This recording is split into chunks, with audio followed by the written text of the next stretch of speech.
all of Jack's Owens and all of Jack's men couldn't put Jack the Drought together again. Yeah.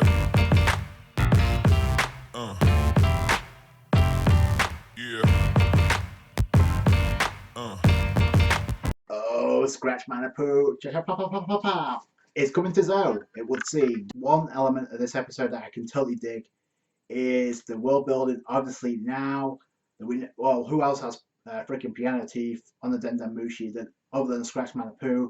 This would also infer that Kid, Killer, and also Hawkins is working on the Kaido as well. But if you notice who's behind the bars, that kind of raises a few questions as well, especially if it's anime only.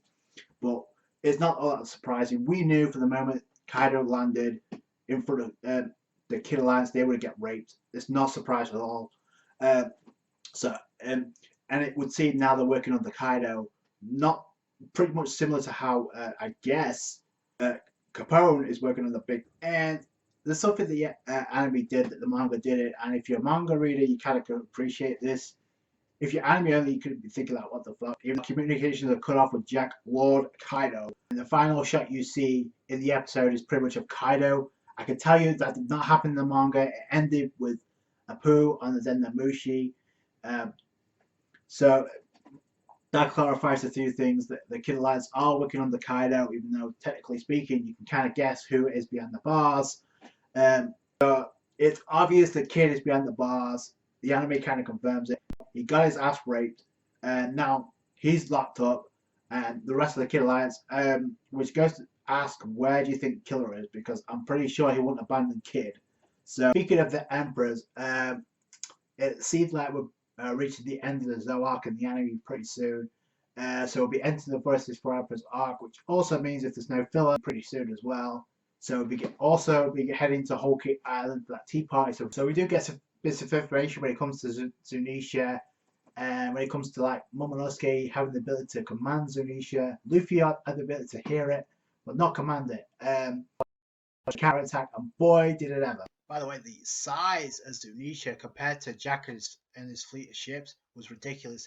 It's like comparing a Matchbox cars to a life-size bus, so that's ridiculous. That being said, we do get some information about Zounisha. When it comes to 1,000 years ago, it committed a crime, and because of that, it was forced to work for all eternity. What kind of crime could you think Zounisha could have caused? Could it have something to do with the ancient weapons? Maybe. By the way, who would have been able to control Zounisha and force it to work for all eternity? I mean, that just sucks. But I don't know. Maybe someone will a D, possibly. And Zounisha knows way too much about the Void Century. She's more or less like Robin. She knows way too much.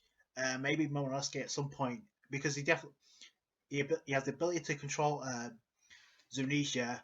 So maybe at some point he can command Zounisha. Hey, can you tell us about the Void Century? Can you tell us about the ancient past, or something on those lines?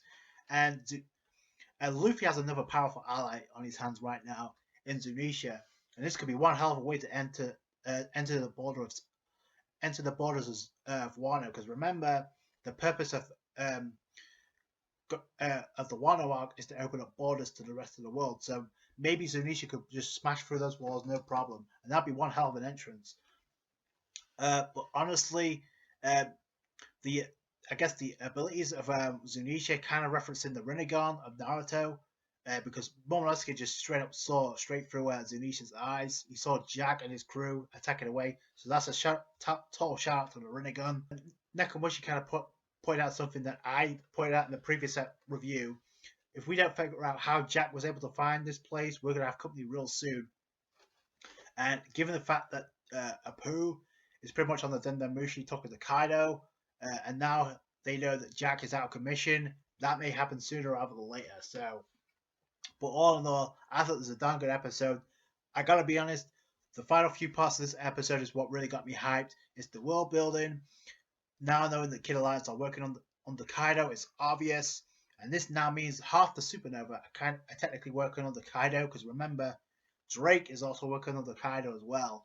So, but other than that, I thought it was a darn good episode of One Piece. That's it from me. Thank you guys so much for watching. If you enjoyed this review, give it the thumbs. I appreciate that. Subscribe to the channel if you haven't for more One Piece. And don't forget to follow me on Twitter and Google+. It's lit there.